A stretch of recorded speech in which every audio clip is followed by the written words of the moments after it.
Welcome to A Date with Darkness podcast, where I will be discussing the impact of hurtful and abusive relationships and how to overcome them so that you can move through your pain and get to the kind of healthy relationships you want, need, and deserve. I'm Dr. Natalie Jones. I'm a licensed psychotherapist based in California. While I hope that you find this podcast educational and informational, please note it should not be substituted for treatment with a licensed mental health professional. Also, due to the nature of the podcast, some of the information presented on the show can be sensitive to some of my listeners, so please note that listener discretion is advised.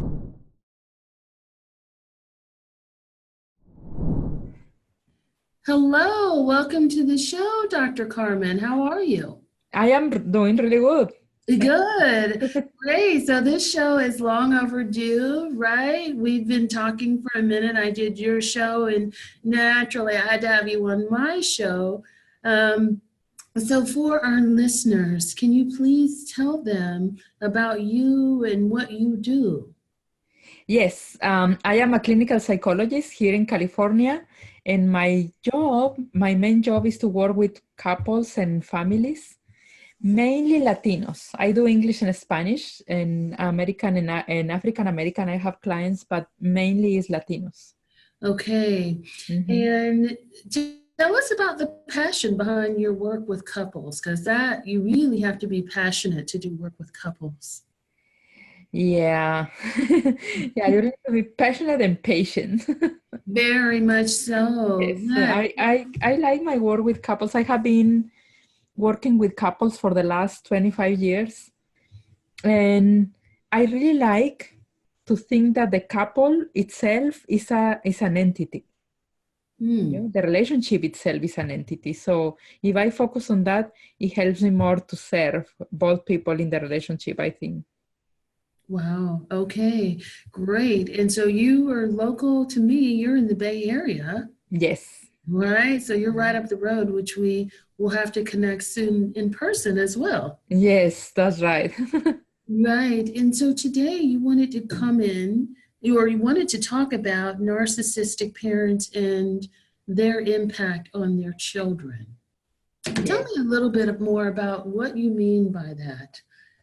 You know, I think as I am listening sometimes to your podcast, I think it's a very important topic because the narcissistic parent or the narcissistic parenting can be mistaken or can be confusing for a child or for the other parent, and it can be really painful.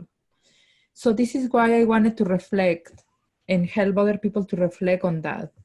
Hopefully to help some families to do better co-parenting, or hopefully to help some women who are still dating and they notice that they are dating a narcissist, what they are bringing into their life of their future children.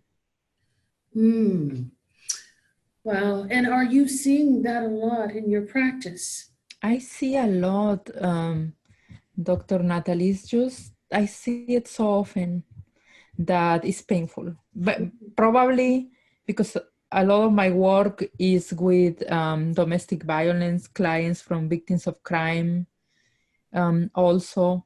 So probably this is why I see it a lot. But hopefully it's just my part of the vision of the world. Hopefully it's not the majority. Yeah. So tell me a little bit about some of the traits or the characteristics you see in a narcissistic parent.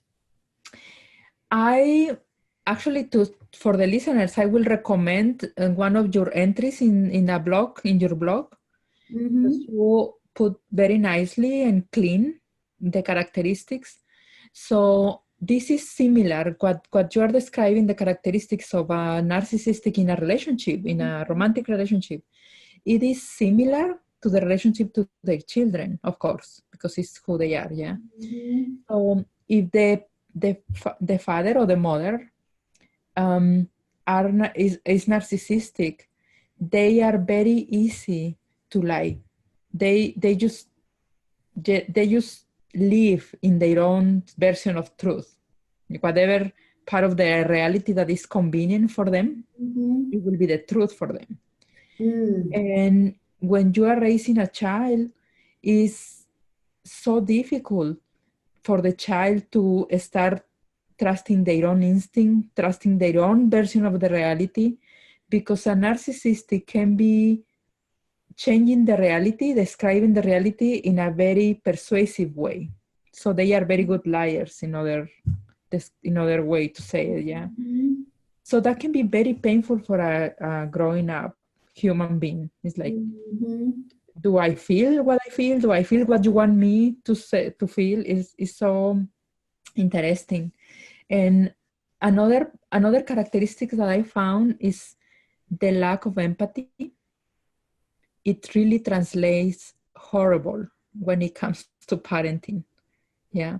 If I don't have as an adult to another adult that skill to understand what you are going through, if you are describing your experience to me and I just don't have the tools to understand that because it comes first my experience and I filter everything to that heavily, that translate into the child is living a very vulnerable child, is living a very almost abandoned, emotionally abandoned child, because the Mm-hmm. child can describe their experience and the parent is just, it doesn't get it. It's just, it doesn't get into. So the child can be that feeling of never enough, Mm. never right, Mm. never appropriate, never adequate in that kind of relationship with the parent. Wow. If that makes sense. It does. It makes a lot of sense. And thank you for referencing my blog. I'll be sure to put that in my show notes Yeah. for people to kind of link up to. So it sounds like a lot of what you described is more or less the gaslighting, the lying, the manipulation in terms of parenting. Um, what sort of effects do you see that having on children? The confusion is the first effect that I see. The confusion because the child, if the child feels sad or angry, these kind of parents may tell them what to feel. Yeah. And intellectually, they understand and they try to please the parents, but emotionally it's a different story. So they become really confused. And I Mm. always explain to my clients, when you are confused between what you think and what you feel, your neck is the one in trouble. Yeah. All the area of your neck. Because it's like this conflict between the head and the gut and the heart. Yeah.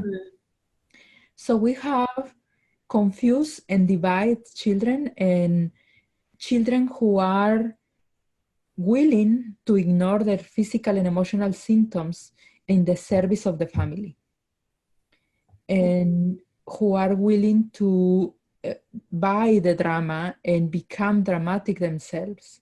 Or the opposite, I can see how they become extremely quiet and almost invisible, because being visible and being showing their emotions seems like dangerous, yeah, or seems like a recipe for not approval, yeah. Mm. So I see quite often I work with the families, and sometimes I work with the families who are victims of domestic violence, and I work with the entire family quite often. Mm-hmm. Oh my God, I can see the children so divided because the parents are fighting about them, for example. But one of the parents, if has this narcissistic personality, it will do everything, including using the children to harm the other person. Mm. And they become in the middle of the battle, and they start mistrusting who they like and what they need to believe and they don't. Mm. Um, a narcissistic, as I told you before, can be really convincing. So they can be very convincing in court. They can be very convincing in the system, to other social workers, to others. So sometimes it's even difficult to prove what they are doing. And hopefully I try to believe in good nature of people. Hopefully they truly believe they are doing good, yeah? But it's difficult for them to understand the damage in the child. Another thing that I find very often, Dr. Natalie, is the anger. Because a narcissistic person can be easily irritated or very easy to express in a very high expression of anger. And that translates into the child to feel at risk, yeah, to be at risk.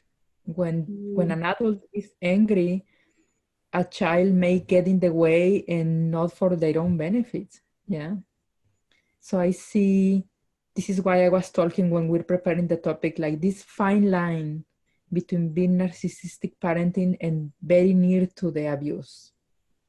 Because if they are angry, they are angry. If they want something right now, they usually will get it, and they will not stop because the child needs something. I will put you an example, and probably it's one of the painful examples. And always, before I'm talking about examples, I want to clarify couple things. Is even though we are therapists and we are licensed therapists and whatever, we don't intend this podcast to be a therapy. Yeah. Right. Yes, I usually give that disclaimer at the beginning. Right. Yes. Yeah, we don't intend to be therapy, and we don't intend that this is the only resource. So you need to go and look your own psychologist. And this content is upsetting. Yeah, I say that as well. Yes. Yes, it's very upsetting. So with that said, for example, and I hear often, sadly, I hear often in the families, like if the father, or I will say the father because it's more often the men, I don't know, women, they do their very good part on being narcissists sometimes.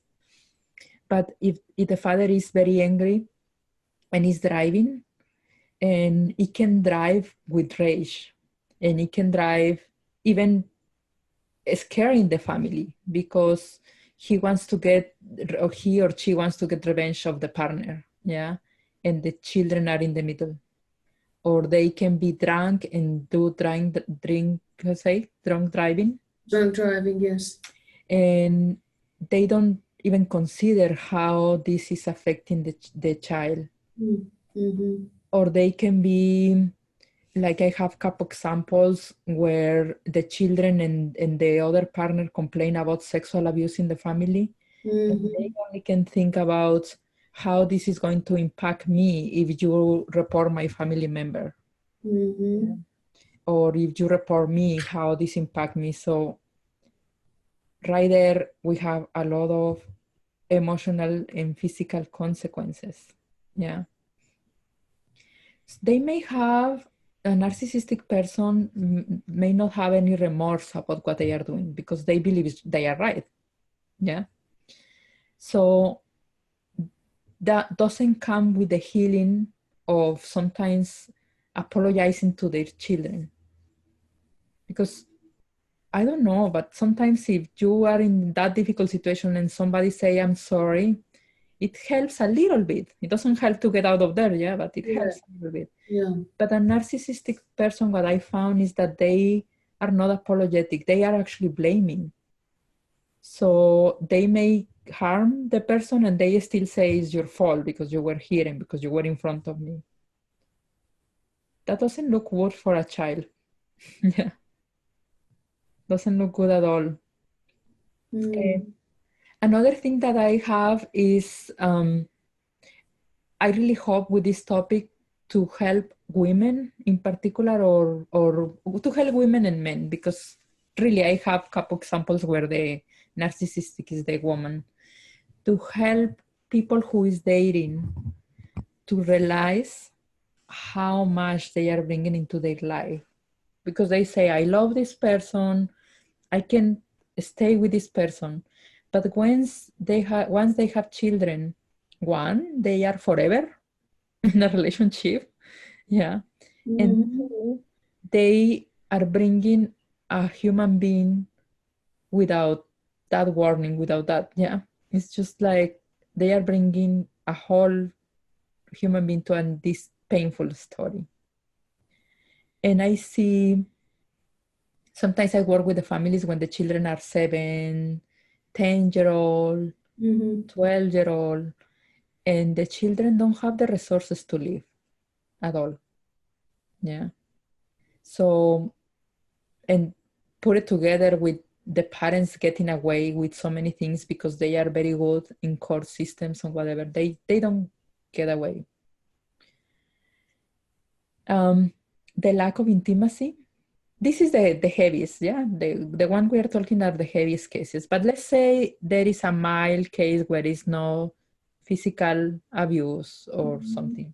We still are struggling with the lack of intimacy because a narcissistic person doesn't create profound boundaries, profound bounds. Yeah, they don't have the capacity to feel that they can love or they deserve love. And correct me if I am saying something different about the narcissist. And that translates into the child, that the child doesn't, it has this kind of emptiness, this kind of profound philosophical emptiness in life. And I found very special when this narcissistic is the mother. Because when the narcissistic is the mother, for some reason, is the way people describe is like, there is nothing for me. This life is not worth it. This life is hell. Nobody will ever love me. Yeah. So there is no this love that we need, unconditional love that we need to grow. And I always tell my clients something I always tell is like, if you have a narcissistic parent or mother or father, life is so beautiful. Life is so nurturing that there is always in your history somebody else who take care of you. Somebody else, like an uncle, a neighbor, I don't know, any other person, an aunt, somebody who can see how you much are suffering and provides. So I always ask my clients when we are going to their past to find for these nurturing figures and to kind of borrow from there, yeah, to help them to build their faith on life again. But I can see how they grow up with this emptiness. Yeah. And another characteristic that you mentioned in that blog, and I really agree with, is that any special occasion for a narcissist is a way for them to show up, for them to have the attention, and they do very well at that. So now if we translate that into the life of a child, the child may not enjoy their special occasions. Forget about birthdays because dad or mom took the show, yeah, still the show. They not may have any special school events or whatever, not that they can, yeah, not that they can do it. And we have a lot of examples like that, yeah. A narcissistic person will always manage to say, this is worse, yeah, mine is worse. Yeah, so it sounds very heavy, and then, it sounds almost like, the way you talk about it is that the children are definitely used as pawns in the relationship with narcissistic parents, that, children are used and abused. Yeah, and we see that a lot. And I'm wondering, how does that translate when we grow up? If we're children of abuse, if we're children of narcissistic parents, what does that look like over time as these children are growing up, as they are, you're working with domestic violence, so they're watching their parents in conflict, or they're being used as a pawn, or, there's they're constantly going back and forth to court, what sort of impact does that have on them? I see the biggest impact that I see is those adults, when they are adults, I'm not surprised if they have some suicide attempts. Mm-hmm. Well, the ones that survive and Yeah. stay in therapy, yeah. So they have some suicide attempts. They have this permanent depression.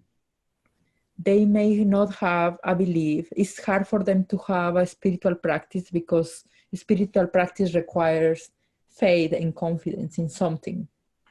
And they have hard time having a spiritual practice, whatever they want to believe in, but they have hard time believing.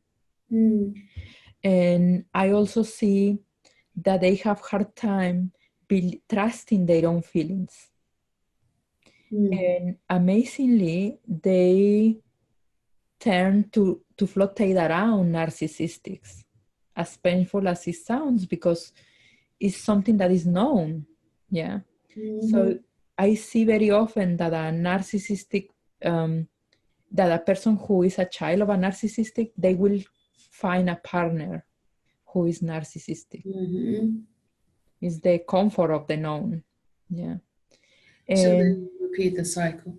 Something to repeat the cycle. And this is how they know how to survive, and they already know how to deal with them. So they usually get in a room or whatever with a narcissist, and they are the ones who are, everybody leave probably, and they are the ones who are willing to engage. Yeah. Or less afraid to engage. I also see this need, this permanent need to keep around, being around a narcissistic and trying to win the battle. But you're never going to win with a narcissist. So they kind of stay around with the hope that they can win and they are going to be right once. Yeah. So that is a recipe for a very painful relationship. Or relationships, because they not only find sometimes a partner, they may find a boss, friends, etc., that are narcissistic. So another thing that I see is they tend to be, they I don't know if you have noticed that, or it's just my observation. I don't have research about it, but my observation is that they tend to get smart, very smart intellectually, because they needed to resonate or elaborate their ideas with that parent. So now as adults, they just are good at it. Yeah. So when I work with them in therapy, the level of complexity in their brains, the level of education that they put into their therapy, the level of effort is target toward kind of winning whatever we are talking about, yeah, whatever is. So I find kind of challenging in the sense that unconditional love, normal love, it will not fit with them sometimes. So if I have a client who is dealing with some other narcissistics in their life and I do a kind gesture, they are suspicious about it. Yeah. Like, why did she give me this extra 10 minutes, or why she waived my 24 hours fee when she shouldn't waive it? I don't waive usually, but if they do, I do. Yeah. They are suspicious about minor things like that. Or why she wants to keep working with me. So I try not to engage in their reasoning. Yeah. I try to just stay clean and do my work. When they manage to stay, because usually they manage to stay longer enough, or when the resources permit and they manage to stay longer, I can find this very sweet part of them that is just so needy for love, that is almost like a child. They are an adult, but they almost like a needy child, yeah? And that part is so beautiful and so pure that has never been lost. That's the good news. Mm-hmm. That part and that desire to connection and that capacity to connect, it was not lost. It was a survival mode. Mm-hmm. It's just tapping into again. Yeah. Mm-hmm. Mm-hmm. Yeah. So can children really have a relationship with a narcissistic parent? I will say they need a lot of help from the community, not only from the other parent, but from the community. They need a lot of support because once they are in this, once is a parent, yeah, especially when they are children. Mm-hmm. So my ideal is if they can dosify that relationship, if they can say that if it's other people are available to take them away when it's needed and protect them. Yeah. If the parent is angry, somebody needs to take the child away and protect them. If the parent is concerned about something or stealing the show, somebody needs to validate their feelings. Mm-hmm. It literally, this time, it takes a village. It really does, yeah. I agree there. Yeah. But they don't often have that. They don't often have that. And the reason that I see why they don't have that is because the parent destroyed the relationships. Yeah. And especially if they feel unsafe with the children's relationship because they may take away their children or their love for the child, whatever, they may end up isolated as a family. And if we put together the recipe that they are sometimes immigrants and sometimes they are undocumented, it's just a recipe for abuse. Yeah. So how can a child who's being put in the middle, used as a pawn and abused in this way, how can they get through this? Can you tell me again the question? Yeah, how can a child that's kind of being put in the middle, used as a pawn, how can they get through this? How can they recover from this? Oh, the way I'm working with the other parent, because usually I have the other parent in the therapy or the family. The way I work with them is to really teach the child as soon as they can, even at very early age, to trust their own instincts and to ask for help, even though this means putting in trouble mom or dad.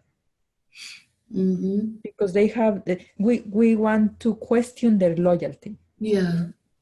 And we want to teach them to question their loyalty. So that's very painful, but I found that is one of the solutions. Yeah, it's like if I can teach my, I don't know, 5-year-old, 6-year-old, 7-year-old to say, if it's painful, if it doesn't feel appropriate, call somebody else and ask for help. Yeah.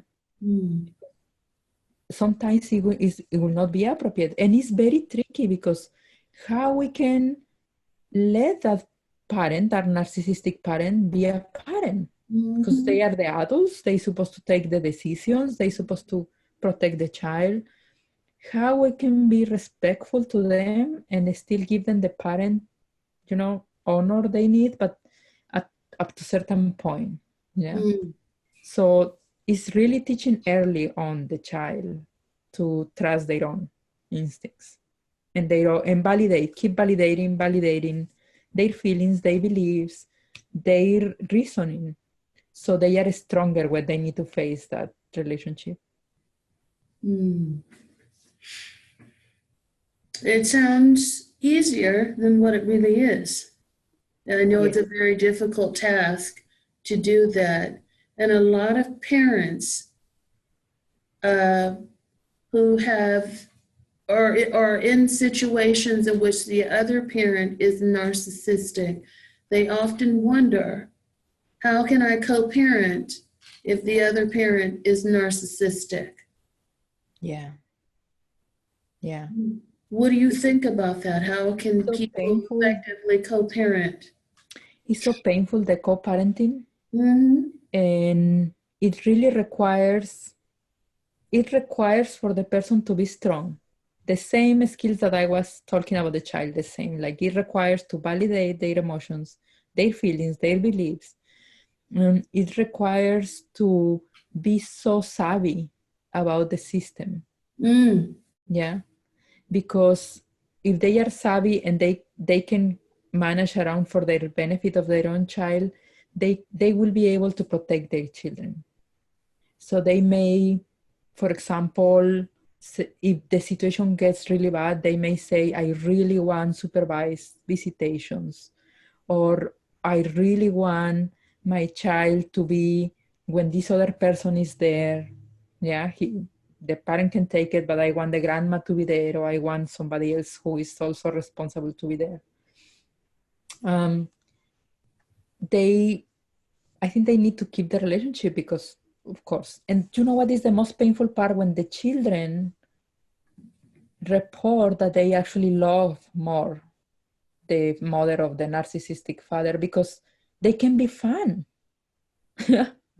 Sometimes they can be fun. It's like when I am with my mommy and she's so much fun and we play all day and we don't sleep on time, Yeah. blah, blah, blah. Oh my God, you are the boring one. You are the one putting me rules. You are the one, like, it can be really painful. And they still need to trust that they are doing the best they can for their children and keep doing it. Yeah. That's really hard to hear, that the parent that's really struggling and trying is not thought of as fondly as a narcissistic parent. But Sometimes it's not the favorite one. yeah, it falls in line with the narcissistic parent, though. I mean, because if you think about it, narcissistic people are very charming, right? And so they're gonna definitely try to one up the other person and try to get that buy-in. And so it's very interesting that way. Yes.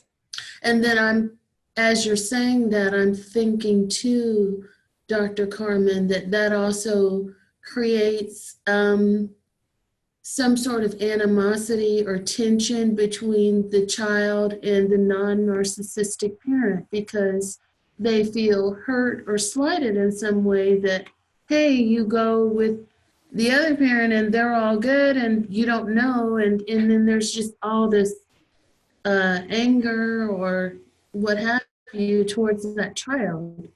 Do you Yes. see that? Yes, I see that. It requires really a lot of emotional strength.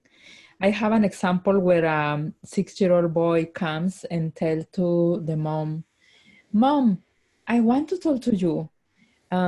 It's so serious. Yeah. And they start talking and the child say, you don't love me enough. And I teach the mother to ask why. Yeah. Why? Explain to me why I don't love you.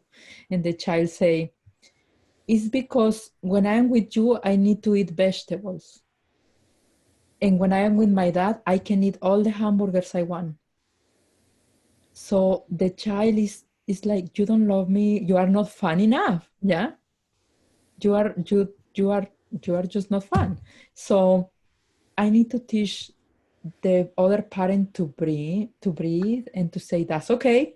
That's okay. He still needs the vegetables. Yeah. Yeah. And that's a beautiful example because the child means no harm. It's just saying, this is the way I feel. But then the next week you may have a different story because the father did something that is not likable. Yeah. So, but that's a very painful part. The narcissistic can be charming and can be The good parent. Or perceived as the good parent. perceived as the good parent. Yeah. And they usually, because their specialty is to tell you what you need to know. So they especially can bring whatever the child needs. There are a lot of examples like that where the parents say, I am going to get you the bike, even though they never get the bike, probably for them. Or I am going to get you that video game. or I am going to, or they disappear from their lives and then they come back again and the children are all happy about to see them again. So I always tell the other parent is, get ready for not being thankful. Get ready because it's your job. One day they will be grateful for, but probably not at the beginning. Yeah. Wow. So when then do children develop the insight into the fact that the other parent is actually narcissistic? When are they able to develop that insight that, hey, this is all superficial, this is all charming? I have been successful. I try at every age. I try in therapy, but the most successful I have been is when they are around 12, 13. Because, and I get to work when they have this sense of fairness. The teenagers tend to have this strong need for justice in the world, yeah? So this is when I come in and work with them in like, what is fair, what is not fair, what is just, what is not just, yeah? I will put you an example. I have one of young ladies that I had in therapy. She was 12 and she was all the time in the phone waiting for her father to text. And the mother is having 2 jobs. She's supporting her. She's like, yeah, all of this work that the mother is doing. And the child is like, oh, and if the dad texts or the dad gave her like $10, she will be jumping and loving the father and wants to go and live with the father. In this particular case, when she wanted to go there, the problem we have is that the family and the father were really in a very risky drug dealers. They were drug dealers. Yeah? So the child is really a risk. But the court system is not doing anything because they don't prove it. They don't have proofs. They don't have anything. So we needed to work with a young child and say, listen, something is not good here. Yeah. So when I start talking to her, I say, I find very interesting that you can spend so much time in the phone waiting for your dad to text, and he can be a week without texting you. I find very interesting that you, all this time, you could be just doing something else, like swimming, sport, reading, painting, something. And then from time to time, come and check the phone if there is a message. Yeah, but you don't need to be that. And I find very interesting that $20 or $10 are so important when you actually have food, you have shelter, you have your phone from your mom, like all of these things. This is very interesting to me. And the child, it took her a couple of weeks, but the child said, you know, this week I went to swim with my friends. I didn't look at the phone. And my father the father sensed it, yeah. And the father started doing something to gain her again. So now he's taking her for dinner. So he's bringing something and he offered to pay the phone bill and these things. And the child was like, that's very interesting because I didn't did anything. Yeah. The child was like, I did nothing. And That's like, very interesting that she's noticing that when she was waiting on her father, he was essentially nowhere to be found.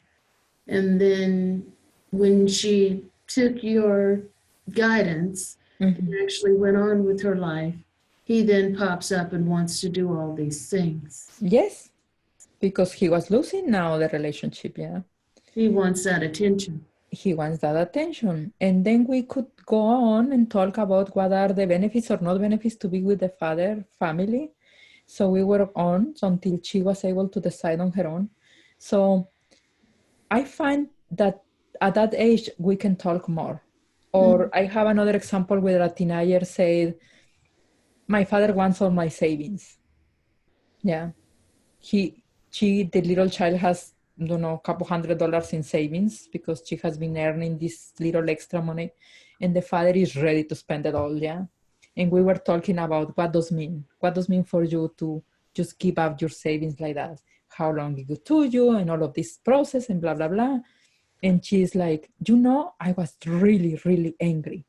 And then we sit in the session and we validate the anger, and like, yes, I will be furious. Yeah. And then we start talking like that, and she decides the father actually has more money than her. The father doesn't need her money. So but it's really these really small examples where we can just be with them at every step. Yeah. And the way that you're painting the picture is very vivid, and you're doing so in your work with them without indicating that the parent is cruel in some way. Yeah, it's not my intention. I really believe Right. want to do good as a parents. They just don't have the capacity sometimes, yeah, or they don't have the resources or whatever, but the emotional resources to do it. So I don't want to create an environment where it's not respected, or we just don't want that behaviors. Yeah. And that's very notable in your work, that you're taking, because a lot of times I get lost in working with those dyads, those parents and things like that, because the emotions are so high. This person is that person is that, or they're doing this and they're this and they're that, and there's a lot of name calling, and there's a lot of ugliness that can definitely get caught up with those situations where kids are involved. I see that a lot, where it just becomes so just very taxing, and people just do things that are very unhealthy for them to do. I have the opportunity a couple times because I work with entire families. I have the opportunity to have the narcissistic parent in my room. And sometimes when I manage to get across and explain all of this pain, sometimes it's really helpful.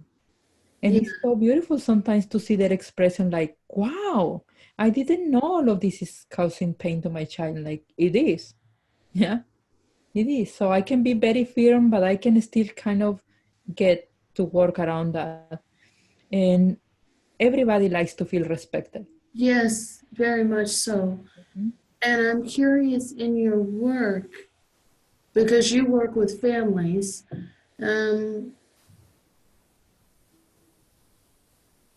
what do you see at the end? Do you, in your work with your families, ultimately is your goal to try to get everyone to kind of coexist and co-parent peacefully? Is that possible? Like, what is your treatment with these families that are coming from domestic violence and all of this kind of stuff? What's the goal? When I have the families that are not into that heavy domestic violence, or that is safe still for the family to work together, I really try to work together, because they are going to be parents, doesn't matter what. Yeah. So as long as I can have this sense of safety, and the other mother is behaving and they are respectful, even though it's painful material, I have seen families where they come to the other side of therapy as in talking terms. They can talk, they can manage. Sometimes they can laugh about it. Sometimes it's like, oh yeah, I know, I just wanted her money because I thought I don't have enough money, or blah blah blah, and they kind of start getting themselves and kind of stop themselves a little bit. Or the family creates this unit where they can take it lightly and still don't let that person get away with so many things. Yeah. So it's not that often, because I need to be careful with the safety. And it's not that often because sometimes I don't work directly with a narcissistic parent. I refer them. But even if I refer them, I still say hello when the children come with the other parents' families. And the in and out, I kind of talk to them and they keep kind of letting me know how it's going. Mm-hmm. So if they manage to be in therapy, they can do a lot of improvements. Nice. Yeah.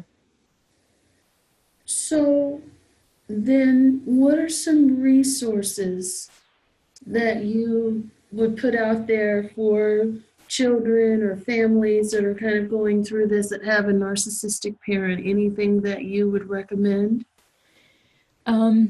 Yes, there are a couple resources. The first thing that I really recommend when there is these situations, try to get family services, not individual therapy, because a lot of parents, they think that putting the child in therapy and never talking to the therapist, just letting the child be in therapy, doesn't really help. So try to pull services that are family therapy, when in these cases are so painful, or the most part of your family you can put.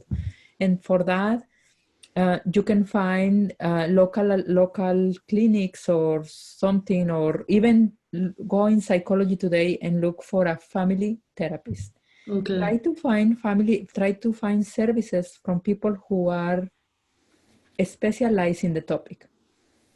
So not because you are here and because I am in your podcast, is if I have a family who are dealing with narcissistic member, ever since I know your podcast and your blog, I just send them directly to you. And I actually have a couple families that I don't listen that often, I must say, your podcast, but I have families who listen to. So I get to work in the content that you produce. Thank you. Oh, I appreciate that. And it's true. It's like, how many people in the world are willing to talk about that topic? Yeah. So you need to identify them and follow them. And I have another one that I want to tell you. His name is Seth Meyers. He's a doctor too. Okay. And I will send you the link, or I already sent you the link. I think he even has a group of adults who grew up with a narcissistic parent. So he has a book on it, and he has a post and a community and everything. So all the resources that you can get to get through this, remember, it takes a village. It does. Yeah, it does. So you will have the link. Yes. The book, his book name is Overcome Relationship Repetition Syndrome, and Find the Love You Deserve. Okay. And you have it in the link, so. Yeah.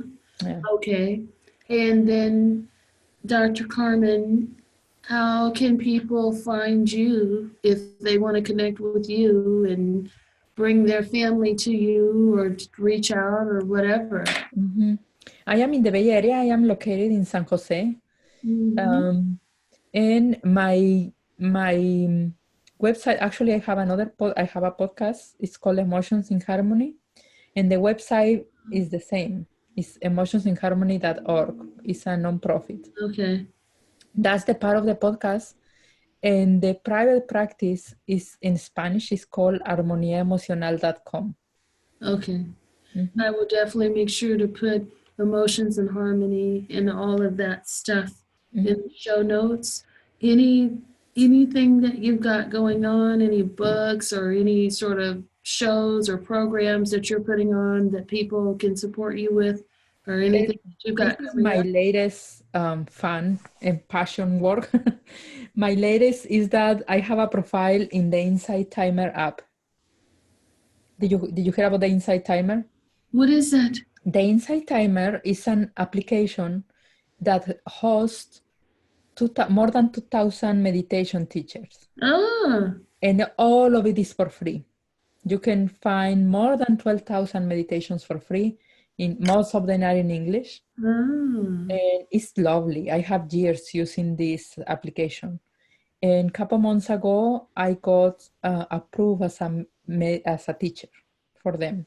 Nice. So I am publishing couple meditations, not that much. I have 3 or 4 because it's like really my free time. Yeah. But I absolutely love it. And that sounds amazing. so I will send you the link to that profile too. Yes. And just just get to the profile and enjoy all of these free resources. Yeah. There are talks, there are meditation, there are courses. They have courses for $5. You can study a lot of things. Mm-hmm.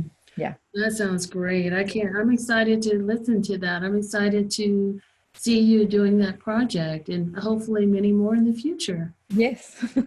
Thank you so much for being on the show. I really enjoyed talking with you. Okay, thank you.